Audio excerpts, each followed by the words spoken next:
자, 오늘 살펴볼 이야기는 유나이티드 헬스그룹의 최근 실적 발표 현장입니다. 특히 월스트리트 분석가들과 경영진 사이에 오고 갔던 아주 팽팽한 질의응답 시간이었는데요. 이 대화 속에서 단순한 실적 발표 이상의 것, 그러니까 회사가 지금 얼마나 고통스러운 전략적 변화를 겪고 있는지가 아주 적나라하게 드러났습니다. 오늘 그 날카로운 질문과 답변들을 하나하나 뜯어보겠습니다.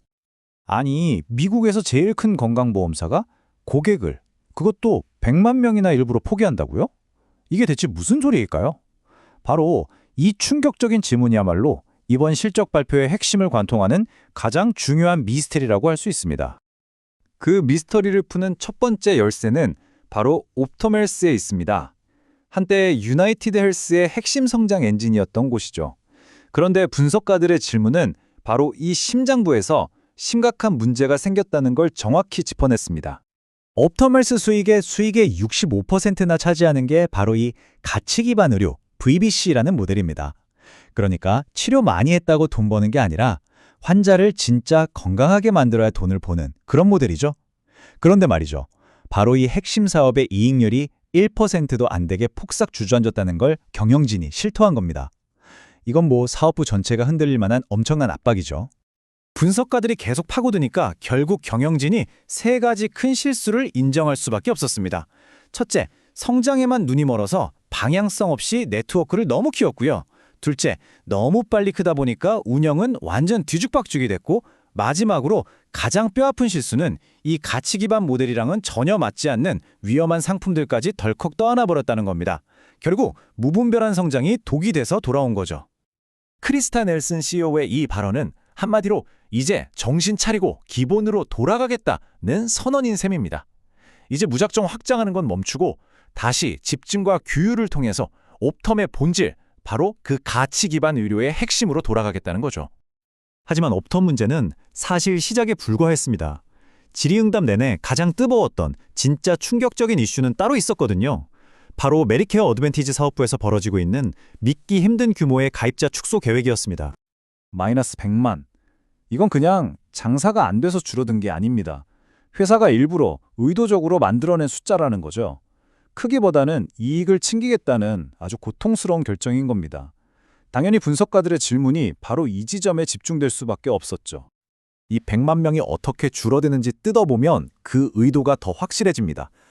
보세요. 절반이 넘는 60만 명이 돈 안 되는 상품을 아예 없애버리면서 빠져나가는 겁니다.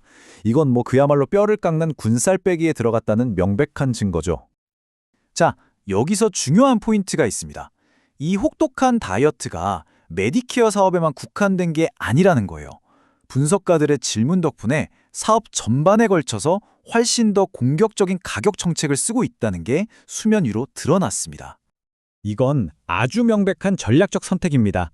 장기적으로 튼튼하고 또 꾸준히 돈을 버는 회사를 만들기 위해서라면 당장 고객을 잃고 시장 점유율이 깎이는 단기적인 고통쯤은 기꺼이 감수하겠다. 바로 이겁니다. 질의응답에서 밝혀진 조치들을 보면요. 정말 공격적이라는 말로는 부족할 정도입니다. ACA 플랜 요금은 평균 25% 이상 올리고요. 옵텀 PPU 네트워크는 40% 넘게 사업을 접습니다. 심지어 메디케이드 사업은 주정부 지원금이 모자라서 올해 이익 감소는 어쩔 수 없는 골짜기를 지나야 한다고 사실상 인정했어요. 사업 전체에 아주 독한 약을 처방하고 있는 거죠. 자, 그런데 이렇게 계속 허리띠 졸라매는 암울한 이야기만 오간 건 아니었습니다. 분위기를 확 바꾸는 이야기가 나왔는데 바로 기술, 특히 AI에 대한 회사의 아주 낙관적이고 공격적인 투자 계획이었습니다. 이 미래지향적인 발언은 그냥 좋은 말이 아니고요. 회사의 미래를 AI에 걸었다는 출사표나 다름없습니다.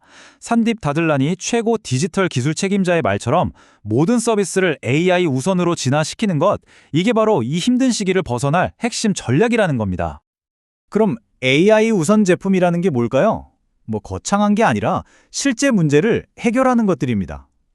옵텀 리얼은 청구랑 정산을 실시간으로 처리해주고, 옵텀 인테그리티 1은 코딩 작업을 AI가 대신해서 생산성을 무려 73%나 올려준대요. 그리고 크림슨 AI는 병원의 수술 비용을 확 줄여주고요. 헬스케어의 고질적인 문제들을 정면으로 겨냥하고 있는 거죠. 10세대 1. 이게 바로 크림슨 AI를 쓴 병원들이 거둔 평균 투자 수익률입니다. 와, 엄청나죠? AI가 불필요한 비용을 콕콕 집어내주니까 가능한 일입니다. 그러니까 AI 투자가 그냥 꿈 같은 얘기가 아니라 진짜 돈이 된다는 걸 이 숫자가 보여주는 겁니다. 자, 이렇게 뼈를 깎는 구조조정도 하고 미래에 엄청난 투자도 하고 그럼 분석가들이 제일 궁금했던 게 뭘까요? 맞습니다. 그래서 대체 언제쯤 좋아지는데? 바로 이 질문이었죠. 경영진의 대답은 꽤나 구체적이었습니다.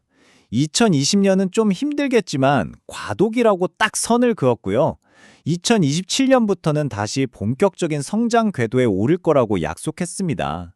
심지어 2026년 하반기부터는 다시 자사주 매입이나 인수합병도 할 수 있을 거라면서 자신감을 보였죠. 오늘 이야기의 핵심을 한 문장으로 정리하면 이겁니다. 유나이티드 헬스가 이제 묻지마 성장은 끝내고 똑똑하고 돈 되는 성장으로 방향을 완전히 틀었다는 것. 더 방해지기 위해 잠시 작아지는 길을 선택한 거죠. 결국 유나이티드 헬스는 덩치보다 내실을 택한 겁니다. 이 살벌한 헬스페어 시장에서 과연 이 고통스러운 선택이 성공으로 이어질까요?